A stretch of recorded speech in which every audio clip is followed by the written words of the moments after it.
Por que eu escolhi esse personagem? Particularmente, cada Semana Santa para mim, dos últimos 5 anos para cá, eu escolho um personagem e procuro vivenciar com ele o que eu posso aprender dele. Esse ano, por incrível que pareça, eu escolhi este personagem, o jumento, para poder refletir qual é a importância dele e por que é que ele é mencionado na Sagrada Escritura. Eu sei, nós não ouvimos, mas a nossa liturgia está prescrita esse evangelho. Veja, a característica do jumento é que ele era chucro, que ele não era manso e que ele precisava ser domado.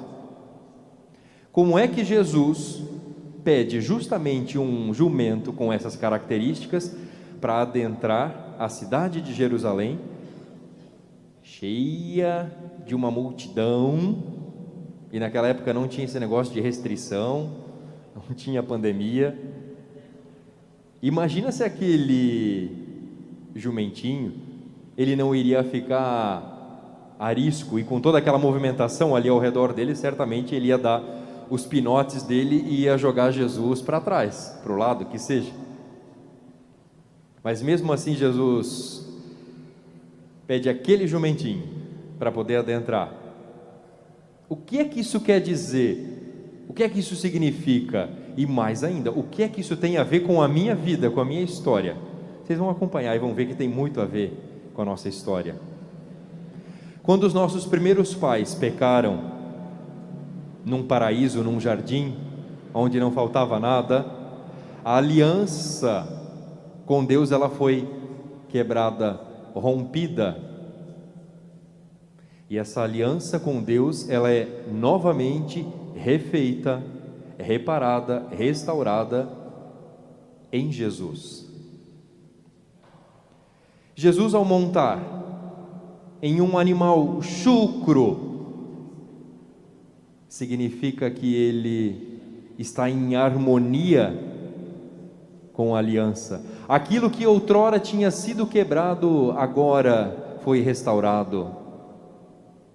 Aquilo que já não se vivia mais em harmonia, por causa do pecado dos nossos primeiros pais, em Jesus nós temos uma harmonia entre a criatura e a criação.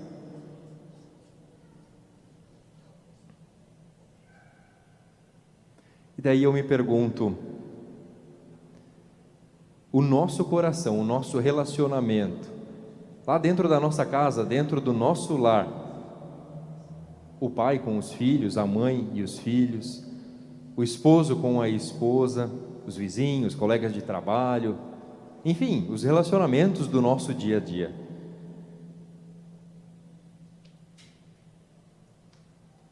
Eles são feitos de é feito de bom grado, de boas atitudes, atitudes que brotam do coração, ou muitas vezes eu acabo agindo por vingança, por inveja, por ciúme, por rancor, mágoa, não sei. Mas o paralelo aqui para nós que precisa ficar latente é que se Jesus ele consegue amansar, adestrar e reparar toda uma criação, e isso a gente pode perceber através desse jumentinho, eu creio que ele pode firmemente fazer também um grande reparo nos nossos corações, que muitas vezes se apresenta chucro, e não é manso, não é humilde, não permite que Jesus esteja conduzindo. Aquele burrinho foi conduzido, aquele burrinho permitiu que Jesus montasse nele. E nós permitimos que Jesus faça o que ele precisa fazer em nós? Esta Semana Santa que nós temos a graça de Deus de participar presencial, vocês sabem, ano passado nós não estávamos, Ninguém no Brasil, dentro de uma igreja. Esse ano, partes do Brasil tem igreja, partes do mundo tem igreja, não, melhor, tem celebração presencial. Nós aqui temos celebração presencial com todos os cuidados. Fazemos a experiência de Jesus amansar o nosso coração. Nós temos a coragem de muitas vezes até se colocar assim: Jesus, olha, não tinha parado para pensar nisso, mas se o Senhor conseguiu estar em harmonia com um jumentinho chucro, quem sabe eu ainda tenho jeito. Se o Senhor conseguiu endireitar um jumentinho raivoso, nervoso, quem sabe o meu coração tem jeito ainda, meu coração de pai, meu coração de esposo, meu coração de homem. Você, mulher, pode dizer o meu coração de esposa, de mãe, de mulher, coração de filho. E aqui eu chego no cerne da minha mensagem: coração de filho. Gravemos isso, levemos isso para nossa casa. O meu coração, ele é um coração de filho? É um coração de filho de Deus verdadeiramente, que procura ouvir a Jesus? Na primeira leitura, o profeta Isaías, ele começa assim: o Senhor Deus deu-me língua adestrada, para que eu saiba dizer palavras de conforto àquela pessoa abatida. Ele me desperta cada manhã e me excita o ouvido para prestar atenção como um discípulo. E isso que nós estamos fazendo agora nesse exato momento aqui na igreja, prestando atenção na palavra de Deus, naquilo que o Espírito Santo comunica através dos nossos ouvidos, é um exercício de ouvir a Deus. Mas se Deus é a realidade mais importante da vida do ser humano, eu vou fazer uma provocação para vocês: basta para o ser humano procurá-lo 1 hora por semana? Sabe por que as famílias hoje, elas andam em pé de guerra, brigando às vezes por poucas coisas, ou tendo dificuldade, pais tendo dificuldades na educação de seus filhos, esposo que precisa encontrar fora aquilo que já não recebe dentro de casa, esposa que precisa procurar fora de casa aquilo que não encontra dentro do ninho familiar? Porque Jesus não é mais o centro das famílias. Nós não vivemos com a consciência de que em nosso lado existe a presença de um Deus vivo.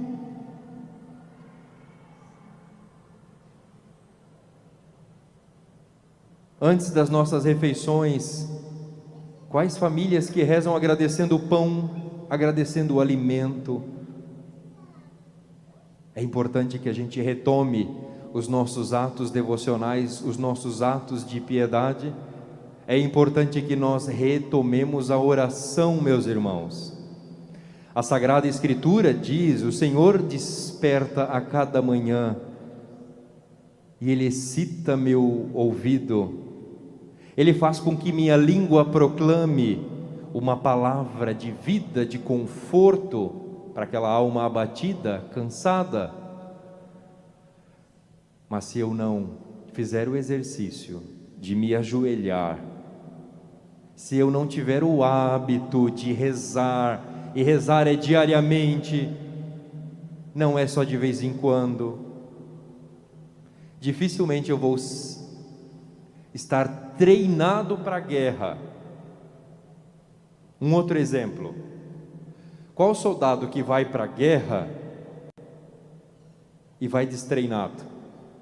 A gente olha aqueles caras lá, tudo bombadão, fortão, bonitão, mas eles treinam todo dia, têm uma vida disciplinar muito regrada. Fisicamente, eu não sei como é que está a mente, o coração, mas fisicamente estão aptos para poder combater. assim é a vida do cristão, do católico. Nós precisamos adentrar nesta vida espiritual, nesta vida mística, nesta vida de ascese, de espiritualidade diariamente. Sabe por que eu digo isso? Porque senão nós vamos ficar morno. Na primeira dificuldade, enfermidade, morte, doença, o desespero toma conta da família. Daí a importância de nós rezarmos. E quando nós rezamos, não é em absoluto para que Deus não permita que as nossas vidas enfrentem as dificuldades. Pelo contrário, é para que quando as dificuldades se aproximarem da minha vida, eu possa me encontrar um pouco mais fortalecido, para não cair já na primeira. Quando virem as trevas, para que eu não perca a consciência de que existe uma luz, e essa luz é Jesus. Para que, quando a enfermidade bater a porta da minha casa, da minha vida, da minha família, eu tenha a coragem e sabedoria de unir aquela dor, aquele sofrimento, ao sofrimento de Cristo. E os nossos ouvidos acabaram de ouvir uma das narrativas mais cruéis que um ser humano foi submetido. Essa humilhação que nosso Senhor, Ele foi submetido, apanhando, sendo chicoteado a ponto de pedaços, lascas da sua pele, da sua carne, serem retiradas. Foi um sofrimento que nós, por mais que queiramos imaginar, a gente não consegue.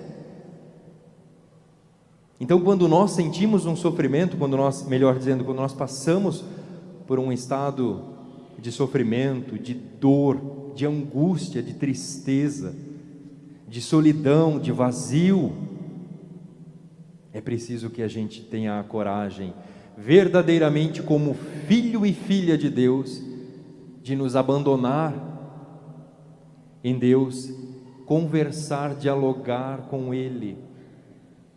Esse tempo de pandemia que nós estamos vivendo, durante muito tempo nós ouvimos distanciamento, vamos esvaziar o comércio, as indústrias, as igrejas, as cidades, esvaziar. E durante um tempo, ano passado, as igrejas ficaram vazias. Trazendo para a nossa vida, para a nossa realidade, isso em Deus aconteceu também. O esvaziamento de Deus, Deus na sua glória, em todo o seu poder, que não precisava de nós, resolveu esvaziar-se. Ele se esvaziou e se encarnou na pessoa de Jesus Cristo. E Jesus, sendo Deus, podendo tudo, porque veio dele, poderia ter não vivido esta morte na carne, com tanto sofrimento, mas por mim e por você, ele resolveu reparar aquilo que estava quebrado, restaurar a harmonia com toda a criação. Por isso que a Semana Santa ela é importante, e ela quer fazer com que percebamos a importância da ação de um Cristo que se esvazia de si, para poder reparar o teu coração, para reparar o nosso coração, que precisa ser amansado, que precisa ser domado, que é bom que não seja chucro, é muito importante. Quer ver uma outra comparação? Quando pessoas dizem assim: padre, eu rezo em casa, eu não preciso de igreja, a minha religião eu converso diretamente com Deus. Ótimo, filho, ótimo, filha, você tem que fazer isso, nós católicos precisamos isso, de conversar com Deus em casa, você já não faz mais do que a tua obrigação. Não se assustem, tá? Eu vou chegar pertinho de vocês, mas quando a gente diz que reza em casa, ótimo. Agora isso daqui, a parede da igreja, ela precisa ter uma extensão, e tem que ser a tua casa, a tua família. Quando nós adentramos a igreja, esse templo aqui, é como se estivéssemos adentrando a um ventre materno, e todos nós aqui passamos pela experiência, embora não nos recordamos.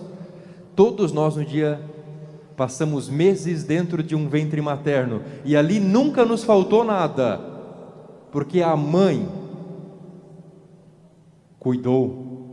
O corpo da mãe passava os nutrientes necessários para que eu pudesse desenvolver, até o dia em que eu precisei sair daquele conforto e vir à luz.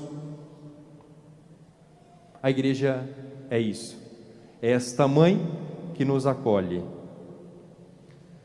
e que nos dá todo o nutriente possível para vivermos e vivermos bem. Agora, querer retornar a este ventre materno é uma decisão sua, é uma decisão que Jesus entrega nas tuas mãos, e Ele propõe: se queres, tome sua cruz e me siga. Se não queres, pode prosseguir a vida do jeito que você está. Ele não vai obrigar ninguém. Mas eu tenho certeza que muitos de nós, ou todos nós que estamos aqui, e aqueles que nos ouvem em casa, querem fazer essa experiência, sobretudo nesta Semana Santa, de um retorno à casa de Deus, de um retorno ao ventre da mãe que nos ama, e aqui não falta nada. Comungamos da palavra, comungamos de uma assembleia reunida, daqui a pouco comungaremos de Jesus Eucarístico. Deus estará esvaziando-se de si e estará aqui, na palma da nossa mão, para fazer morada dentro do nosso ser. E não tem coisa mais bela do que isso. E se isso de fato é algo importante para mim, é importante que a gente passe a refletir a partir de agora: eu não posso conviver com um Deus assim uma vez por semana. Uma vez por semana é pouco para que eu aspire, para que eu possa continuar desejando Deus. Eu preciso comungar dele todos os dias, eu preciso ler a palavra todos os dias, eu preciso querer que Deus habite o meu lar todos os dias, e não só de vez em quando, não só com aquela hora marcada. Nós precisamos refazer, melhor dizendo, nós precisamos recuperar o sentido do que é ser católico, do que é ser um religioso. Religião, religar a Deus. Se eu digo que sou católico, se eu digo que eu tenho religião, é como se eu dissesse: eu procuro o humano, me religar a Deus, ao Criador. E não tem como isso ficar claro, latente no meu coração, buscando Ele uma vez por semana. E pior nesse período de pandemia, que muitas pessoas, eu entendo todo o cuidado que a gente precisa ter, mas muitas pessoas, podendo vir à igreja, não vêm porque dizem assim: a pandemia. A coisa mais sagrada que nós temos, que é poder comungar de Deus, muitas vezes nós colocamos de forma preguiçosa, entendamos bem, preguiçosa, essa desculpa. É necessário que essa Semana Santa ela possa produzir em você, em mim, no nosso coração, frutos de desejar a Deus e de crer que, se na nossa realidade tem alguma coisa chucra, tem alguma coisa ali que precisa ser amansada, Ele pode tudo. Só que a gente precisa dizer para Ele: Senhor, venha ao meu encontro, venha ao encontro do meu coração. E por isso que eu te convido agora nessa hora para que você possa inclinar um pouco a sua cabeça, fechar um breve instante os seus olhos, para que a gente possa junto refletir, meditar. Quais são as minhas atitudes, que muitas vezes são atitudes que não me aproximam de Deus, que me afastam dos irmãos, que me afasta de mim mesmo, que não me torna um ser na minha família. Conversemos um pouco com este Jesus, que nesta Semana Santa quer fazer morada em nosso coração, quer curar o nosso coração, restaurar, reparar todas aquelas arestas que estão escondidas lá no fundo do nosso coração. E se nós tivermos a coragem de apresentar para Ele, se nós pedirmos, nós receberemos. Se nós batermos a porta do coração de Jesus, Ele abrirá. Vamos pedir, vamos bater. Que o coração de Jesus nos ajude, que o coração de Jesus seja a nossa salvação.